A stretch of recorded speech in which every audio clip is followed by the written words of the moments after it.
passando e vou tentando explicar. E depois, se alguém tiver alguma dúvida, pode até parar na hora que estiver passando e a gente tira a dúvida, tá?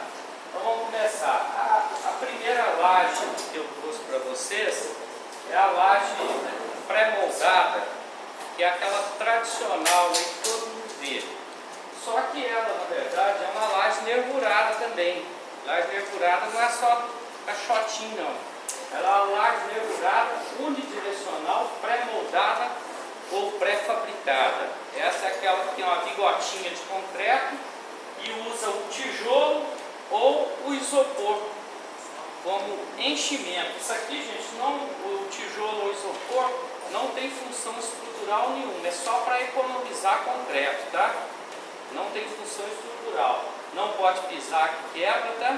Enquanto está batendo, tá? Então é uma laje que não aceita pôr parede em cima dela. Então onde que você tiver que pôr parede, você tem que criar uma viga para a parede ficar sobre a viga. Então essa laje a rigor não aceita parede sobre ela. Quando o vãozinho é curtinho, vão de banheiro, vão de corredor, aí a gente põe parede em cima. Mas uma laje mais longa, a gente não põe parede em cima desse tipo de laje, porque ela não aguenta, ela é fraquinha. Tá? Mas é a laje mais baratinha que tem, mais simples de utilização. Então, ela tem um outro problema aqui. Tem muita mangueira na obra e a capa dela é em torno de 5 centímetros só de concreto, fica 5 centímetros. Então ela costuma a mangueira ficar exposta um pouquinho, mas isso também não tem problema não. A mangueira ficando exposta, quando vier um contrapiso, passa o contrapiso sobre a mangueira e some. Não precisa cobrir a mangueira não. O pedreiro fala que tem que cobrir, mas não precisa não. Tá? Essa laje seria uma laje então para ficar somente com coberturas? Não, ela serve de piso. Essa é uma laje parecida com essa, né? É uma laje parecida com essa. Tá? E aqui eles deram uma pintura dela, tá vendo? As bigotinhas, tem o tijolo ou isopor. Tá? Essa aqui é metálica, essa aqui é uma viga de concreto que ficou debaixo, tá? E qual é o vão que é essa? Ó, essa laje pré-moldada, tradicional e de mercado, eu não gosto de passar de 4,5 metros de vão com ela. Ela sela muito, tá? Eu não gosto de passar de 4,5 metros. Essa laje, ela é responsabilidade do fabricante. Só que nenhum fabricante que patina te fornece o projeto da laje. Então, ninguém te fornece o projeto da laje, mas a responsabilidade da laje pré-fabricada, da bigotinha, é do fabricante. Tá? Porque eu não sei quantos ferros tem dentro dessa bigota, ele que te entrega. Eu não sei qual o concreto que ele usou nessa bigotinha dele, ele que faz lá. Então essa lajezinha, ela é responsabilidade dele. E em geral não abuse com ela, porque aqui é tudo fundo de quintal os fabricantes. Ninguém te dá um projetinho bonitinho da laje direitinho. Então eu não gosto de passar de 4,5 metros. Quando eu passo, eu tenho um engenheiro numa loja maior que tem aqui, eu mando ele calcular e especificar ela, porque existe essa bigota padrão de 8 centímetros, mas existe uma treliçada que dá 12, 16, 20, ela tem mais alta, aí ela é mais resistente, mas ela ninguém te oferece ela não. Se você for comprar uma laje de 6 metros de vão, eles vão te oferecer a mais fraquinha e falar que aguenta, pode pôr que aguenta, só que ela costuma selar muito, tá? Então, esses 4,5 metros que você está falando é no sentido da bigota, né? No outro não tem problema, né? Tá, gente? A resistência da laje pré-moldada é no sentido da bigota. Se aparecer uma trinca aqui, não tem problema estrutural nenhum assim. Agora, se aparecer uma trinca quebrando a bigota, sai de baixo, tá? Cai assim também não, mas aí é problema estrutural. Se aparecer assim, não. Tá? Acompanhando a bigota. Então, a resistência da laje é no vão da bigota, não é ao contrário, não. Ao contrário, pode fazer 20 metros se quiser. Tá? Essa aqui está pequena então em relação ao que você falou. Tá pequeno. Porque a sobrecarga de escola normalmente é mais alta, então você não deve abusar do vão, porque se ficar balançando demais, o aluno reclama, né? Então os vãos não podem ser muito grandes, não. Então aqui é a mesma coisa que vocês têm ali, só que a minha, por exemplo, eu completo. Essa é a nervurada bidirecional. Por que bidirecional? Essa aqui só tem ferro num sentido. O ferro principal dela é nesse sentido. A outra tem ferro nos dois sentidos. Tá? Então por isso que ela é uma laje nervurada bidirecional com forma plástica. Vocês já viram aquele caixotinho que está usando muito, né? Aquele caixotinho, depois que você faz a forma, você tira. Tá? No passado, quando não tinha um caixotinho de plástico, a gente fazia um caixotinho de madeira. Fazia um caixotinho de madeira e depois quebrava ele na hora de tirar. Tá? Ou enchia de tijolo no lugar do buraco. Enchia de tijolo, o tijolo ficava perdido ali. Ou pode usar também isopor, ou pode usar o bloco cical, que é aquele bloco leve estrutural. Tá? Então a laje mergulhada é essa laje, vocês vão ver com ela aqui nos bretas, né? Tem mais bretas. E nos prédios aí, né? Mas elas ficam mais aparentes em supermercado mesmo. Qual que é o vão que ela usa? Essa laje aí tem várias alturas também da forma.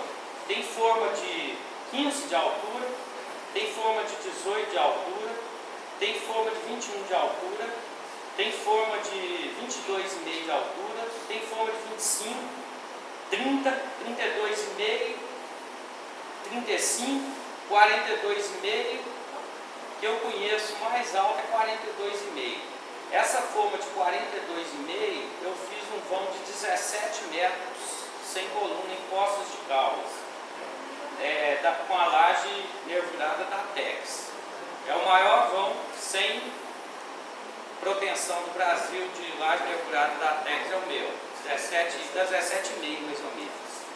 Ela é 42,5 mais 12,5 de capa. Ela dá 55 de altura. Ela dobra praticamente. Aumenta bem. E a questão da parede em cima, a mesma coisa? Essa está mais tranquila. Essa você pode espalhar a parede em cima mais à vontade. Esse tipo de laje a gente gosta de usar muito em apartamentos de alto luxo, porque quebra-se muita parede, a pessoa diminui o quarto, aumenta a sala, então você pode modificar com mais facilidade. Você imagina se você tivesse uma parede aqui, resolvesse arredar, essa viga ia ficar aparente, né? Você teria que forrar com gesso. Isso aí não, você já está previsto forrar. Então essa laje é uma laje muito boa de resistência. Tá? Essa dá para trabalhar com vãos bem grandes dela. A menor forma dela fica mais ou menos com 15 mais quanto que sobra? 15 e mais 5 de capa. Aí dá uns 20 centímetros. Você trabalha até uns 6 metros de vão com ela. Tá? Esse vão que trabalha, gente, é um pouquinho teórico isso, porque tem umas arquiteturas meio malucas que às vezes a gente não consegue trabalhar com o vão normal. A gente precisa de aumentar um pouquinho a forma para trabalhar. Depende muito do tipo de arquitetura que a gente tem. Tá? Na hora que você estiver projetando. Tá? Mas é uma laje muito boa essa laje. E a parte que está em volta do pilar, ela sempre está completamente preenchida, né? Tem. Em volta do pilar, vê se tem mais uma foto aí para mim. Isso aqui é uma laje do hipermercado. Os vãos são muito grandes. Olha o tanto de ferro que tem também. Tem ferro pra caramba. Só que eu coloquei para vocês darem uma olhada.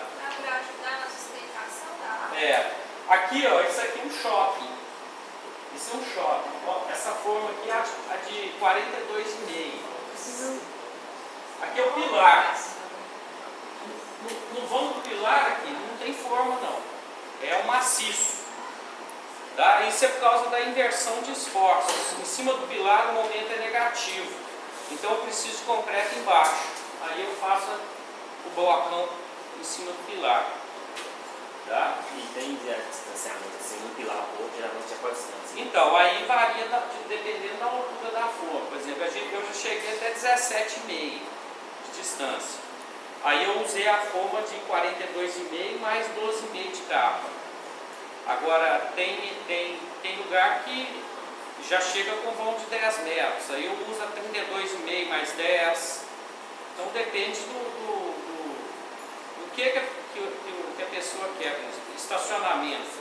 Às vezes não adianta eu usar 15 metros no estacionamento. Eu tenho condição de usar aí de 10 em 10 tranquilo.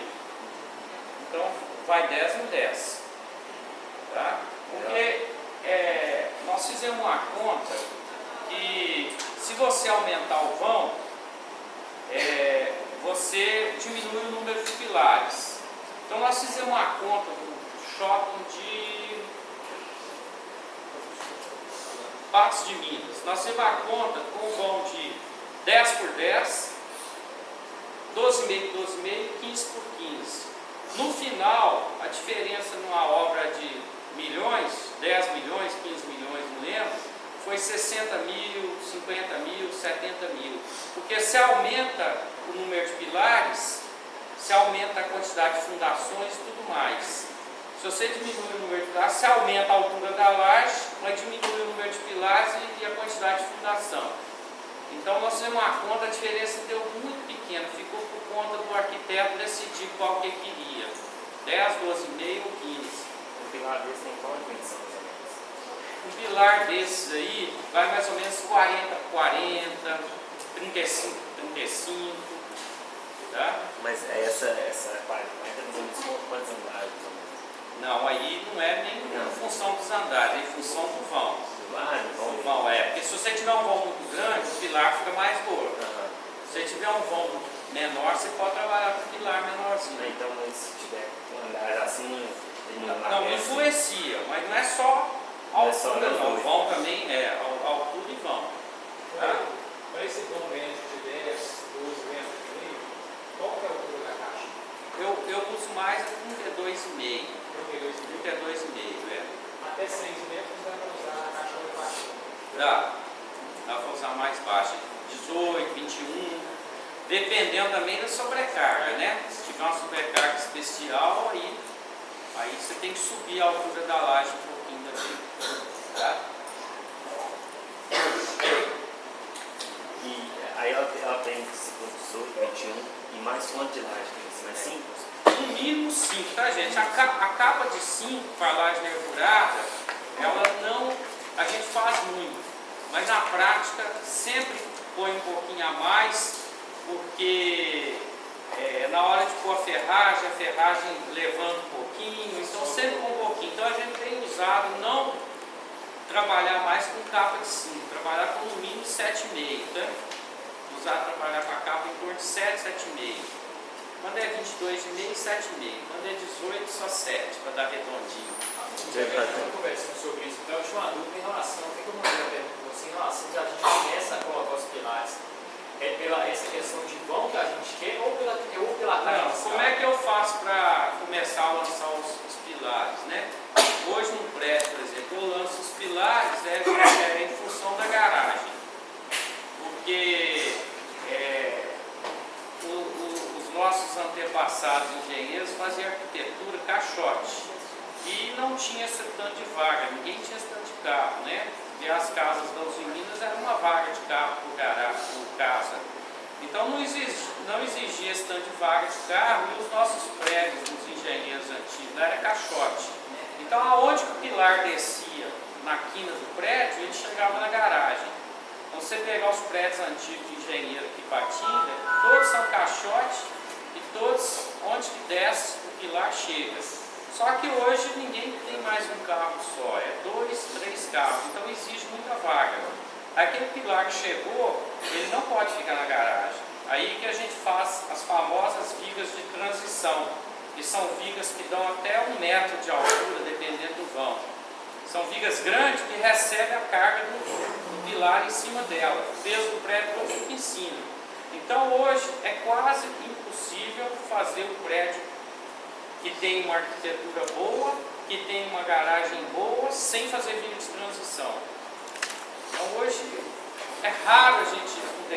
necessidade de não ter viga de transição. Nesse ponto, Sai do esse prumo. transição, Tipo assim, antes tinha um prédio que descia tudo. Tem.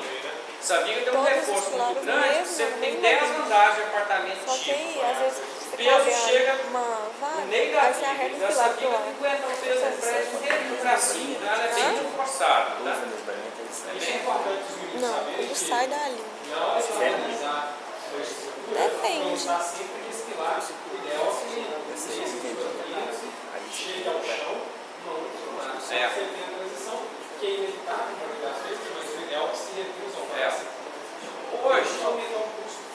Hoje é quase impossível, né, cara, o Vinícius, tirar a transição. O que é que eu sofro mais como automobilista? É que o arquiteto não deixa o pé da direita da garagem alto.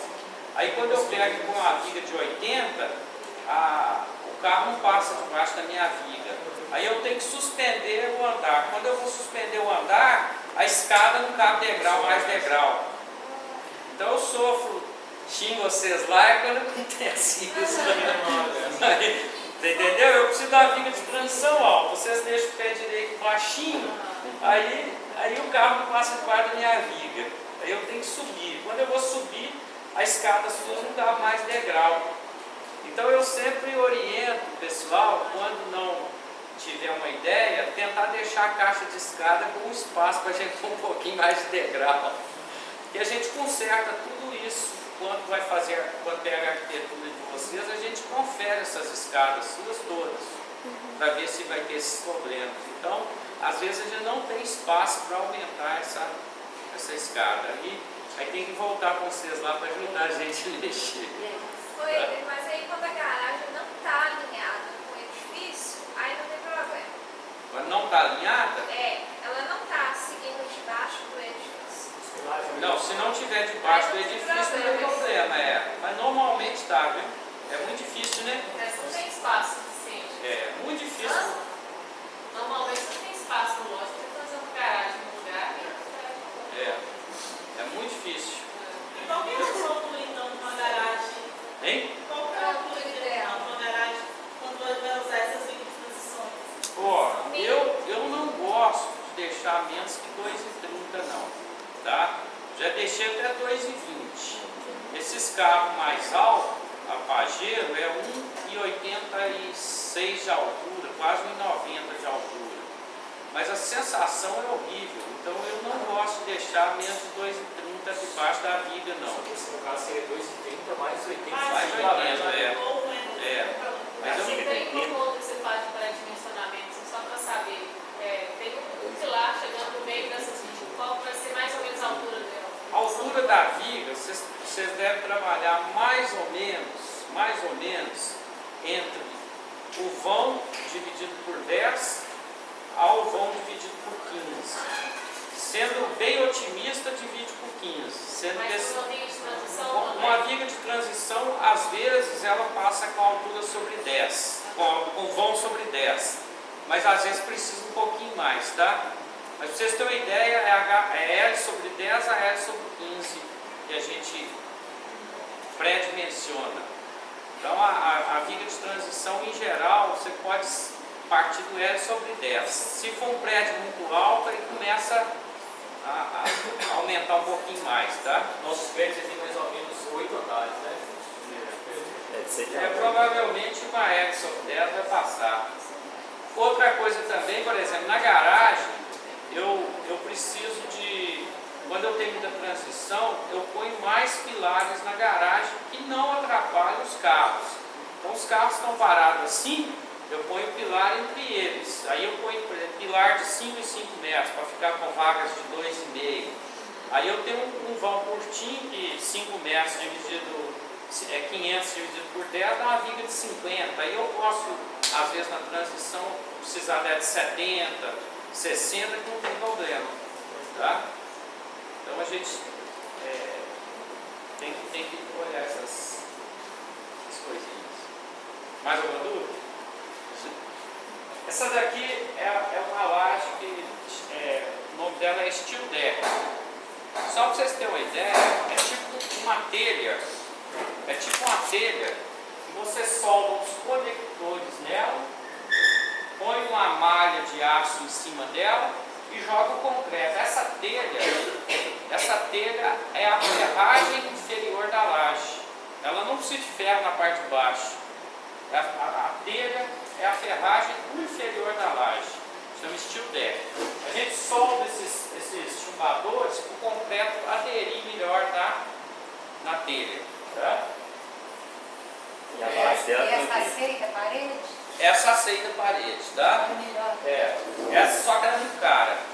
Ela é cara. Que tem que Tá? soldar. Ela não precisa de escoramento.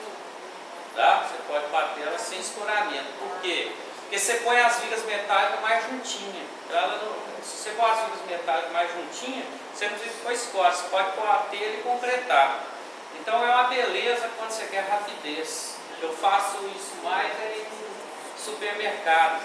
Ele vai reformar um supermercado inexistente. Aí a gente cresce a estrutura sobre o supermercado, começa a dar acabamento de cima para baixo, muda o supermercado de lugar do outro andar e depois ataca embaixo. Então essa laje é uma laje boa para fazer rapidez e quando você não quer desativar o que está de baixo, que não precisa de escoramento nela. Tá? E quando ela falta ali?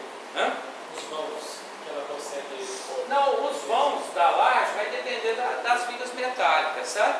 Agora, eles trabalham com muita viga para não deixar esse vão ficar muito grande. Vigas menores. Vigas menores, vigas intermediárias menores, para não deixar o vão ficar muito grande e não precisar de escoramento. Tá? Olha lá, por baixo que a fica. Eu acho que esse aqui comigo contrariou, tá? É coisa de escoramento. Mas esse fornecedor é um fornecedor de estrutura metálica que não, o pessoal não gosta de trabalhar com o steel deck dele, porque ele esguela o steel deck para economizar. Então, a Codeme não. A Codeme em geral, a gente não põe escoramento no serviço dela, porque ela põe a estrutura para trabalhar sem escoramento. Esse cara, eu fui infeliz em pegar a foto para vocês, porque ele faz com escoramento no negócio E dele. essa distância de uma viga da outra vai também no tamanho da telha? Vai tamanho, a telha tem várias espessuras, esse tipo de telha, não é uma telha não, tá? Eu te falo telha para vocês entenderem melhor, ela é toda corrugadazinha, para o concreto aderir melhor também. Mas ela é metálica. é metálico. E o tamanho? Tudo metálico. Complemento variável. Sob medida. Ah, é variável. Sob medida. Tem espessuras diferentes dependendo da a carga. espessura e a altura do deck. E a altura é diferente também. Para você ter uma laje mais reforçada ou não. Tá? Esse aqui, eu tenho uma foto interessante. Isso aí depois dela polida. Por cima, bater o concreto, viu direitinho, também está pronto já pode andar. Aí, nesse caso, para pré-dimensionar, eles podem fazer isso em função da estrutura metálica. Pensar na altura da viga em função do vão. Em função E do vão, a né? laje não precisa desse pré-dimensionamento. Eu tenho uma foto que eu coloquei que ter colocado, que o pessoal já está batendo as lajes de cima e o pessoal assentando porcelanato embaixo. E a laje, a terceira e segunda pronta, preparando a primeira, já estava com steel deck sem concretar e o pessoal já assentando porcelanato embaixo. Então ela tem essa vantagem de não ter escoramento, ela deixa você trabalhar embaixo. Dependendo do fabricante, tá? Essa daí é uma laje que é pré-moldada também. Eles chamam essa laje de laje painel. Ela é unidirecional também. Qual a diferença dela? Ela não tem tijolo e não tem isopor. São bigotinhas de concreto com uma largura de 25 centímetros. Você vai pôr uma do lado da outra. Depois você põe uma malha e enche de concreto. Aí ela vira uma laje maciça. Então o pessoal acha muito prática também. Tem muita gente já usando em Belo Horizonte. Alguns chamam de pré-laje, que ela já vem praticamente pronta, você encosta uma na outra. Tá? É uma laje muito resistente, porque ela fica maciça, toda maciça. Já pode pôr parede em cima dela. É mais caro, né? É mais caro um pouquinho. Tá? Mas a pré-laje é uma laje boa. Ou laje. Ela é só um Esse pouco, caro que você Hein? fala de bom. Caro, quanto?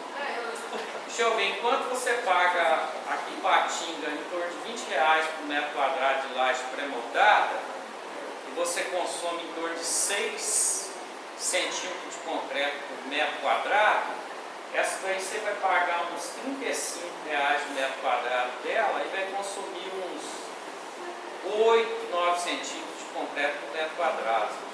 Então ela é um pouco mais caro, assim. Tem que fazer a conta do metro cúbico e do saber, mas ela fica um pouco mais cara. E o pessoal está usando da gesso direto nela também, não rebocável. Não rebocável. Tá? Tem um outro dela aí. Ali já tirar uma foto mais de perto para vocês verem como é que ela fica. Tá? É uma colocada certinho uma do lado da outra, assim. Tá? Bom, ela tem uma aberturinha na borda? O que é essa? Não, isso aqui é tipo um encaixezinho que ela tem uma com a outra, tá? É tipo um macho fêmea, tá? É o mesmo nível. É mesmo nível. Essa daí, gente, como ela é uma laje maciça, a gente consegue vencer vãos maiores com uma altura baixinha, tá? Essa daí eu trabalho com ela até uns 7, 8 metros com ela, tá? Trabalhando. Porque essa daí, o cara que calcula ela, o fabricante, ele te dá o projetinho da Belo Horizonte, né? Então você pode falar que eu quero uma com 8 metros de vão, ele te dá o projetinho com 8 metros de vão. Tá? Essa daí já é uma laje nervurada, bidirecional, moldada no local com EPS, com isopor. É aquela mesmo que nós conversamos há um tempinho atrás, a de forminha, mas essa é com isopor. Tá? Eu não gosto porque o isopor, ele você tem que travar ele todinho, senão na hora que vai jogar o concreto ele balança, sai do lugar. Eu não gosto não. Mas ela é utilizada porque ela é mais barata? É questão de cliente. Não é mais barato não. O frete do isopor é caro. Ele faz volume, ele tem peso. Né? E a em cima dela, para colocação de parede, essas coisas? Também pode, porque o isopor é igual vazio, não tem função estrutural nenhuma. É só para não gastar o concreto. Tá? É igual o tijolo não aguenta